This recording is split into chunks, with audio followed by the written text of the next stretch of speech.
পৰামৰ্শ আৰু লগ দিছে দাদাৰ বহুকেইজন সহপাঠী বন্ধু সহযোগী কলাকুশলী আৰু আমাৰ কিছু পৰিয়ালবৰ্গই তেখেতসকল দেশে বিদেশে বিভিন্ন ফিল্ডত সুনাম আৰু যথেষ্ট অভিজ্ঞতা সম্পন্ন তাৰে কেইগৰাকীমান আজি আমাৰ লগত উপস্থিত আছে আৰু কেইগৰাকীমান কামৰ তাগিদাত আজি আহিব পৰা নাই সো আমাৰ পৰিয়ালৰ তৰফৰ পৰা আমি সকলোকে অশেষ ধন্যবাদ জনাইছোঁ সকলোকে তেওঁলোক উপস্থিত থকা শুনিকো এতিয়া মই মোৰ বৌ গৰিমা শইকীয়া গাৰ্গক ৰিকুৱেষ্ট অনুৰোধ কৰিম যে যোনখিনি অফিচিয়েল এনাউন্সমেণ্ট আজি আমি কৰিব বিচাৰিছোঁ তেওঁ সেইখিনি কৰি দিয়ক থেংক ইউ পোনপ্ৰথমে সকলোলৈকে নমস্কাৰ জনাইছোঁ আপোনালোকক স্বাগতম জনাইছোঁ নতুন বছৰ আহিল আপোনালোক সকলোৰে বাবে প্ৰাৰ্থনা কৰিছোঁ নতুন বছৰটো সকলোৰে ভাল হয় বহু দুখৰ বোজা লৈও বহু গভীৰ মন লৈও এটা আমি দুখ সময়ৰ মাজতো আগবাঢ়িব খুজিছোঁ আৰু জুবিন বিষয়ৰ সকলোবোৰ কথা আৰু কাম সুচাৰুৰূপে উচিত ধৰণে হওক বুলি আমি আশা কৰিছোঁ তেতিয়া আমাৰ ঘৰখনৰ বাবেও অকণমান কিবা এটা আশা ঘূৰি আহিব অতি সোনকালে সকলোৰে প্ৰাৰ্থনা আৰু সহযোগত কৰণীয়খিনিৰে আৰু সকলোৰে সহযোগিতাৰে আমি ভাবিছোঁ ন্যায় প্ৰতিষ্ঠা হ'ব এই ন্যায়ৰ প্ৰক্ৰিয়াত আমি প্ৰত্যেকেই কৰিবলগীয়াখিনি সততাৰে কৰি গ'লেহে আমি বিচৰা ধৰণেৰে বা আশা কৰা ধৰণেৰে প্ৰক্ৰিয়াটো সোনকালে সম্পন্ন হ'ব আৰু তেতিয়ালৈকে আমি প্ৰয়োজনীয় সকলো কৰি থাকিম কৰি যাবই লাগিব কৰি থাকিবই লাগিব কিন্তু তাৰ সমান্তৰালকৈ আমাৰ যুৱ স্ৰষ্টাজনৰ বাবে আমাৰ প্ৰাণৰ মানুহজনৰ বাবে তেওঁৰ আদৰ্শৰ বাবে তেওঁৰ সপোনবোৰৰ বাবে আৰু তেওঁৰ ভাল পোৱা কামবোৰেৰে আমি সকলোৱে একেলগে মিলি আগবাঢ়ি যাব লাগিব তেওঁক চলাই নিব লাগিব এইখিনিত আমি যদি স্থবিৰ হৈ যাওঁ তেতিয়াহ'লে তেওঁৰ প্ৰতি অন্যায় কৰা হ'ব তেওঁ নিজেই কোৱা কথা মোক মনত ৰখাতকৈ মোৰ সৃষ্টি আৰু কামখিনিক মানুহে মনত ৰাখিলে বেছি ভাল পাওঁ তেওঁ আৰু কৈছিলে যে দুখ সময়ৰ মাজতো আমি আমাৰ কৰ্ম কৰি যাব লাগিব মই একেবাৰে ওচৰৰ পৰা দেখিছিলোঁ জীৱনটো যে জুবিন গাৰ্গে জীৱনৰ ধুমুহাবোৰ বহুত সাহসেৰে সন্মুখীন হৈছে তেওঁ মাত্ৰ নিজৰ নিষ্ঠাৰে কৰা তেওঁ কাম আৰু তেওঁৰ সৃষ্টিৰ মাজেৰে প্ৰতিটো বেয়া সময়ত তেওঁ থিয় হৈ থাকিবলৈ চেষ্টা কৰিছে আমিও তেওঁৰ আদৰ্শৰে আগুৱাই যাবলৈ আজি চেষ্টা কৰিব লাগিব জুবিন সকলো অসমীয়াৰ প্ৰাণে প্ৰাণে চিৰকাল আছিল আছে আৰু থাকিবই এতিয়া আমি সকলোৱে মিলি তেওঁৰ সত্তাৰ লগতে তেওঁৰ কামবোৰ তেওঁৰ আদৰ্শ তেওঁৰ বিশ্বাস তেওঁৰ চৰ্চা তেওঁৰ সাধনা এই সকলোবোৰ যাতে চিৰযুগমীয়া হৈ থাকে আৰু নিৰন্তৰ প্ৰতিটো প্ৰজন্মৰ পৰা প্ৰজন্মলৈ এক অমৰ সত্তা হৈ আগুৱাই থাকে তাৰ বাবে আমি চেষ্টা কৰিব লাগিব তেওঁৰ বাবে বহু ঠাইত বহুজনে ইতিমধ্যে বহু কাম হাতত লৈছে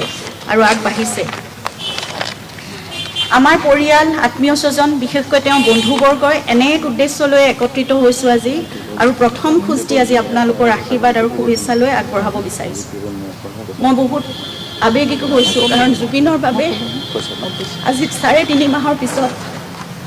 আমি ওলাই আহিছোঁ এটা খোজ দিবলৈ আমাৰ সামান্য সামৰ্থ্যৰে সকলো ৰাইজৰ সহায় সহযোগিতা বিশ্বাস আৰু শুভাষাৰে জুবিন গাৰ্গৰ নামত এটা ট্ৰাষ্টৰ কথা ব্যক্ত কৰিবলৈকে আজি আপোনালোকক নিমন্ত্ৰণ কৰি আনিছোঁ আৰু আমিও একত্ৰিত হৈছোঁ আপোনালোকৰ বহুমূলীয়া সময়খিনি দি আমাক সহযোগ কৰাৰ বাবে আমি সঁচাকৈ যথেষ্ট কৃতজ্ঞ আৰু আপোনালোকৰ প্ৰতি ধন্যবাদ জ্ঞাপন কৰিছোঁ এই ট্ৰাষ্টটোৰ যোগেদি আমি জুবিনৰ আদৰ্শকে লৈ যেনেদৰে তেওঁ সামাজিক দিশত সাংস্কৃতিক দিশত বা এই ক্ষেত্ৰত জড়িত ব্যক্তিসকলৰ বাবে নতুন প্ৰজন্মৰ বাবে প্ৰকৃতি সংৰক্ষণৰ বাবে যিবোৰ কাম কৰিছে তেনেকুৱা দিশবোৰতে কিছুমান কাম আমাৰ সামৰ্থ্যৰে আমি কৰি যাবলৈ চেষ্টা কৰিম আৰু এই কামসমূহ পৰিচালনা কৰিবৰ বাবে আমাৰ খাৰঘুলিৰ প্ৰপাৰ্টিটো আমি আগবঢ়াই দিবলৈ লৈছোঁ ট্ৰাষ্টৰ নামত জুবিনৰ সপোনৰ ঠাইখন তেওঁৰ নামত হ'বলগীয়া সমাজৰ সংস্কৃতিৰ আৰু তেওঁৰ উপাস্য প্ৰকৃতিৰ বাবে ভাল কামত ব্যৱহাৰ হওক নিয়োজিত হওক আমি সেয়াই আশা কৰিছোঁ আমি এতিয়া এই থকা ফ্লেটটোতে আমি থাকি যাম আগলৈও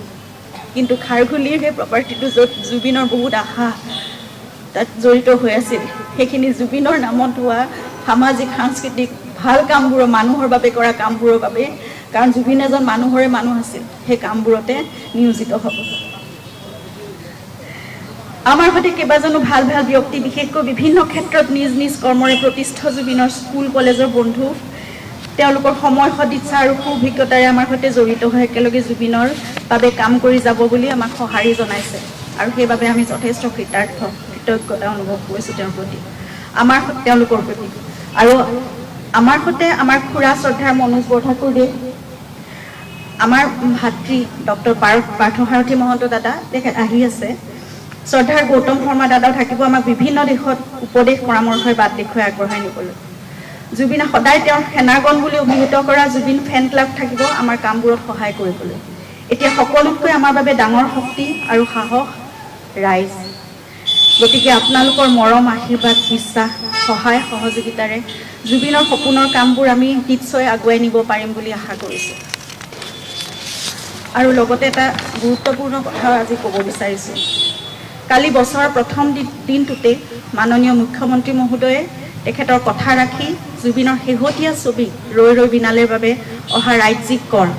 2,90,00,000 টকা জুবিনৰ দ্বাৰা প্ৰতিষ্ঠিত কলাগুৰু আৰ্টিষ্ট ফাউণ্ডেশ্যনলৈ হস্তান্তৰ কৰে কলাগুৰু আৰ্টিষ্ট ফাউণ্ডেশ্যন অসমৰ শিল্পীসকলৰ সামূহিক কল্যাণৰ উদ্দেশ্যে গঠন হোৱা এক মঞ্চ কিন্তু সেয়া অকল শিল্পীসকলৰ বাবে সীমিত হৈ নাথাকিল জুবিনে সকলো ধৰণৰ কাম সকলো ধৰণৰ সামাজিক সাংস্কৃতিক কাম নতুন প্ৰজন্মৰ বাবে প্ৰকৃতিৰ বাবে সকলোবোৰ কাম সেই ফাউণ্ডেশ্যনৰ যোগেদিয়ে আগবঢ়াই নিছিল কৰি আছিল গতিকে এতিয়া কলাগুৰু আৰ্টিষ্ট ফাউণ্ডেশ্যনৰ অসমৰ আমি এই মঞ্চখনৰ যোগেদিয়ে জুবিন গাৰ্গৰ সামাজিক সাংস্কৃতিক আৰু প্ৰকৃতি সংৰক্ষণৰ বাবে কৰা কামবোৰৰ সংবৰ্ধন আৰু সম্প্ৰসাৰণ কৰিবলৈ সংকল্পবদ্ধ হৈছে মাননীয় মুখ্যমন্ত্ৰী ডাঙৰীয়াৰ এই সিদ্ধান্তই আমাৰ এই সংকল্পক বাস্তৱায়িত কৰাৰ ক্ষেত্ৰত যথেষ্ট সহায় কৰিব লগতে জুবিনৰ ন্যায় প্ৰক্ৰিয়াটোক অধিক শক্তিশালী কৰিবৰ বাবে আৰু ক্ষীপ্ৰ অগ্ৰগতিৰ বাবে বিশেষ চৰকাৰী অধিবক্তা নিয়োগ তথা এখন বিশেষ আদালতৰ বাবে উচ্চ ন্যায়ালয়ক চৰকাৰে আবেদন জনাব বুলিও যি ঘোষণা কৰিছে নতুন বছৰৰে মংগলক্ষণত অসম চৰকাৰ আৰু মাননীয় মুখ্যমন্ত্ৰী ডাঙৰীয়াক এই সিদ্ধান্তৰ বাবে আমাৰ তৰফৰ পৰা আন্তৰিক ধন্যবাদ আৰু কৃতজ্ঞতা জনাইছোঁ লগতে সংশ্লিষ্ট সকলোকে অনুৰোধ জনাইছোঁ যিমান পাৰি যেনেকৈ পাৰি সিমান ক্ষীপ্ৰতাৰে প্ৰক্ৰিয়াটো যাতে সম্পূৰ্ণ হয় ধন্যবাদ গুৰুমাবু আৰু এটা কথা জনাওঁ যে এই জুবিন গাৰ্গ ট্ৰাষ্ট বা ন্যাসটো তাৰ আণ্ডাৰত 3টা উইং থাকিব 3টা উইঙেৰে পৰিচালনা কৰিব 2টা অলৰেডি আমাৰ খুব ভালকৈ কাম কৰি আছে যোৱা কেইবা বছৰ ধৰি এটা হৈছে কলাগুৰু আৰ্টিষ্ট ফাউণ্ডেশ্যন সেইটো ইমান বছৰ কাম কৰি আছে ভাল সেইটো তেনেকৈয়ে থাকিব আৰু এটা অভিনয়া পাৰফৰ্মিং আৰ্ট যোনটো আমাৰ বা জংকী বৰঠাকুৰৰ নামত আছে সেইটো উইঙো তাৰ আণ্ডাৰৰ পৰাই পৰিচালনা কৰা হ'ব আৰু এটা নতুন আমি সংযোজন কৰিম তাত সেইটো হৈছে ৰিচাৰ্চ উইং যোনটোৰে আমি জুবিন গাৰ্গৰ সৃষ্টিৰাজিৰ ওপৰত কৰ্মৰাজিৰ ওপৰত আমি ৰিচাৰ্চ ৱৰ্ক আমি আৰম্ভ কৰিম যিমান পাৰোঁ পৰিকল্পিতভাৱে সেইকাৰণে জুবিন গাৰ্গ ট্ৰাষ্ট এটা আমব্ৰেলা অনুষ্ঠান হ'ব তাৰ আণ্ডাৰত 3টা উইঙত সদ্যহতে আমি এনেকৈ বিভিন্ন দিশত তেওঁ যেনেকৈ ভাল পাইছিলে সেইমতে আমি কামখিনি আগবঢ়াই নিবলৈ আশা ৰাখিছোঁ মই বুলখুৰা কিবা এটা ক'বা নেকি নকওঁ গৌতম দা কিবা আশা সকলোকে ধন্যবাদ জনাইছোঁ গোটেই কথাখিনি কৈছে আমাৰ আজি একমাত্ৰ ইয়াত লগ হোৱাৰ মূল কাৰণটো হ'ল জুবিন গাৰ্গৰ নামত এটা ন্যাস গঠন কৰাৰ কথা ঘোষণা কৰা বাকী আজি আনুষ্ঠানিক ঘোষণা হ'ল যদিও বাকী কামখিনি কৰিবলৈ বাকী আছে যথেষ্টখিনি প্ৰশ্ন নিশ্চয় হ'ব পাৰে যে ন্যাস এটা কিয় লাগে ন্যাস এটা এইকাৰণে লাগে যে জুবিন গাৰ্গৰ যি বিশাল সৃষ্টি ভাণ্ডাৰ সেই মানুহৰ চৰ্চা প্ৰসাৰ আৰু গৱেষণাৰ কাৰণে জুবিন গাৰ্গ ন্যাসৰ অত্যন্ত প্ৰয়োজন আগৰ পৰা কলাগুৰু ফাউণ্ডেশ্যন আৰু অভিনয়া জৰিয়তে বিভিন্ন ধৰণৰ কাম আচলতে কৰি থকা হৈছিল জুবিন গাৰ্গ ট্ৰাষ্টৰ জৰিয়তে গোটেইখিনি সংগঠনৰ মাজত এটা আন্তঃ সম্পৰ্ক এটা স্থাপিত হ'ব আৰু এটা আমব্ৰেলা সংগঠন হ'ব এই জুবিন গাৰ্গ ন্যাস আপোনালোকে সকলোৱে জানে যে জ্যোতিপ্ৰসাদৰ গীতখিনি যিখিনি নিজে লিখা সুৰ দিয়া জ্যোতি সংগীত বুলি কয় 372টা গীত লিখিছিল জ্যোতিপ্ৰসাদে 63টা কিছুমান গানৰ সুৰ পোৱা গৈছে এইখিনি জ্যোতি সংগীত গানে সুৰে। বিষ্ণুৰাভা 131টা গান লিখিছিল, তাৰে 45টা মানৰ সুৰ পোৱা গৈছে, সেইখিনি বিষ্ণুৰাভা সংগীত। আৰু ভূপেন হাজৰিকাৰ প্ৰায় 350-347টা যুগ আৰু কেইবাটাও তেওঁ লিখা আৰু সুৰ দিয়া। কাইলৈ আমি জুবিন সংগীত বুলি ক'ব লাগিলে জুবিন গাৰ্গে লিখা আৰু সুৰ দিয়া গীতখিনি, সেইখিনি হ'ব জুবিন সংগীত, বাকীখিনি হ'ব জুবিনৰ গীত বা জুবিনৰ গান। বহুত গান গাইছে, বিশাল আচলতে। এই জুবিন সংগীত আচলতে জুবিন গাৰ্গে নিজে কৈ যোৱা মতে 5000মান গান নিজেই লিখিছে আৰু সুৰ দিয়া গানটো ঢেৰ হ'ব, সেইটো বহুত বছৰ আগতেই কৈছিল, সেয়া নিশ্চয় দুগুণ হৈ গৈছিল। গতিকে সেই গানখিনিনো কোনখিনিনো জুবিন গাৰ্গে নিজে লিখা সুৰ দিয়া, এই কামবিলাকো কৰিবলগীয়া আছে। বিশাল কলিতানৰ ল'ৰাটাই বহুতখিনি কাম গানখিনি সংগ্ৰহ কৰি থৈছিল। মই এটা উদাহৰণৰ কাৰণে ক'লোঁ যে জুবিন সংগীত কেৱল গানেই নহয়, জুবিন গাৰ্গৰ লিখা গান সুৰ দিয়া নাই, সুৰ দিয়া গান তাত শব্দ মানে ভৰোৱা নাই, তেনেকুৱাও 2-এটাৰ সন্ধান পোৱা গৈছে। 2-3টা চিনেমাৰ কাহিনীৰো সন্ধান পোৱা গৈছে। এই গোটেইখিনি লৈ জুবিন গাৰ্গৰ সমস্ত সৃষ্টিৰ চৰ্চা, গৱেষণা আৰু প্ৰসাৰৰ কাৰণে জুবিন গাৰ্গ ন্যাসৰ অত্যন্ত প্ৰয়োজনীয়তা আছে কাৰণে আচলতে এই ন্যাস গঠনৰ সিদ্ধান্ত লোৱা হৈছে। আৰু এই ন্যাস যদিও পৰিয়ালে বন্ধুবৰ্গৰ সহযোগত গঠন কৰিছে, এই ন্যাসক আগবঢ়াই নিয়াৰ দায়িত্ব কিন্তু আপোনালোকৰ, আৰু আপোনালোকৰ জৰিয়তে সেই কামৰ বাবে আমি অসমৰ ৰাইজকো অনুৰোধ জনাইছোঁ। আমাক দিহা পৰামৰ্শ দি ক'ৰবাত যদি জুবিনৰ অপকৃত গীত, অৱহেলিত লেখা, অৱহেলিত কবিতা কাৰোবাৰ হাতত আছে, ন্যাসৰ লগত যোগাযোগ কৰি সেইখিনিত সহায় কৰিলে আমি মানে জুবিন গাৰ্গৰ সৃষ্টিৰাজি প্ৰকৃত বিশ্লেষণ কৰা হ'ব। মূলতঃ ন্যাস গঠনৰ যিকোনো ন্যাস গঠনৰ যি উদ্দেশ্য থাকে সেই একে উদ্দেশ্য জুবিন গাৰ্গ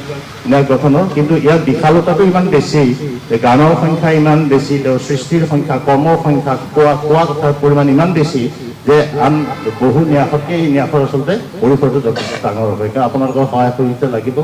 আমি জুবিন গাৰ্গ ন্যাসৰ লগত জড়িত যিখিনি মানে মানুহ, পৰিয়ালৰ লোক আৰু আমি বন্ধুবৰ্গ সকলোৱে আপোনালোকক আমি জুবিন গাৰ্গ ন্যাসৰ পৰৱৰ্তী কাম কাজত সকলো ক্ষেত্ৰত আপোনালোকৰ সহযোগিতা বিচাৰিছোঁ আৰু আপোনালোকৰ জৰিয়তে অসমৰ ৰাইজৰো সহযোগিতা বিচাৰিছোঁ। ধন্যবাদ।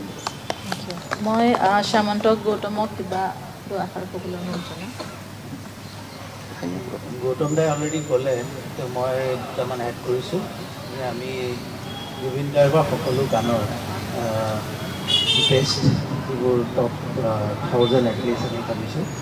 সেইবোৰৰ ষ্টাফ ন'টেশ্যন বনাম আৰু যাতে সকলোৱে ৰাইজে ইউজ কৰিব পাৰে, মিউজিচিয়ানছে ইউজ কৰিব পাৰে। তাৰ উপৰিও বহুতো আনৰিলিজ গান আছে, য'ত বেলেগ বেলেগত বহুতে পঠিয়াইছে এতিয়া। এতিয়া বেংগলতো দেখিছোঁ, শুনিছোঁ, তাত বহুত গান আছে। সেই গানবোৰ কালেক্ট কৰি সেইবোৰ যাতে আমি ৰিলিজ কৰিব পাৰোঁ, তাৰ বাবে এই ট্ৰাষ্টৰ থ্ৰুদি কৰা হ'ব। তাৰ উপৰিও জুবিন গাৰ্গৰ কেইবাটাও ষ্টৰি আছিলে চিনেমা বনাবৰ কাৰণে, তাৰ সেই ষ্টৰিবোৰৰ ওপৰত আমি চিনেমা বনাব পাৰোঁ, তাৰ কাৰণে কাম কৰোঁ। আৰু আটাইতকৈ ইম্পৰ্টেণ্ট যে ৰিচাৰ্চ উইংটোৱে জুবিন গাৰ্গৰ লগত কাম কৰা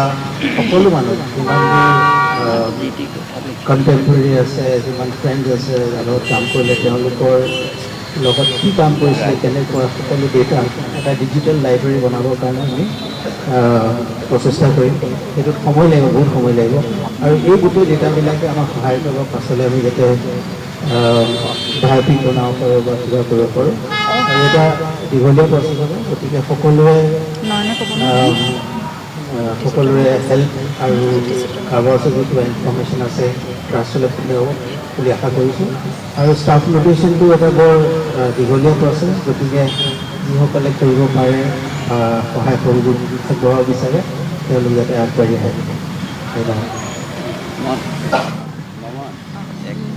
তুমি ক'বা খুৰাই কিবা এটা কথা। সকলোকে নমস্কাৰ জনাইছোঁ, নৱবৰ্ষৰ শুভেচ্ছা জনাইছোঁ। আমি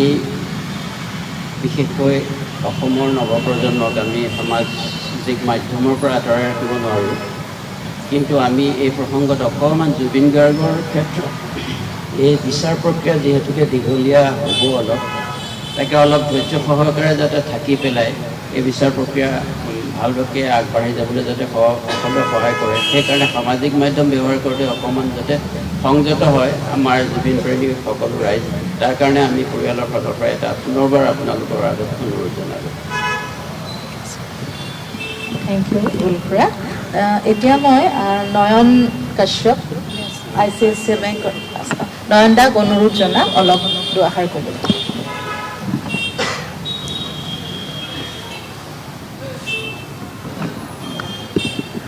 সকলোকে নৱবৰ্ষৰ শুভেচ্ছা জনাইছোঁ। গৰিমা মামী বা গৌতম দাই কোৱাৰ নিচিনাই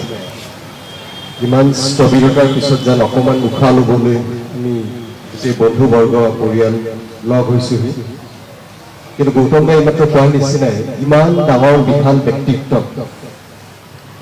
এটা লাইনত আচলতে সামৰি থোৱা অসম্ভৱ কথা।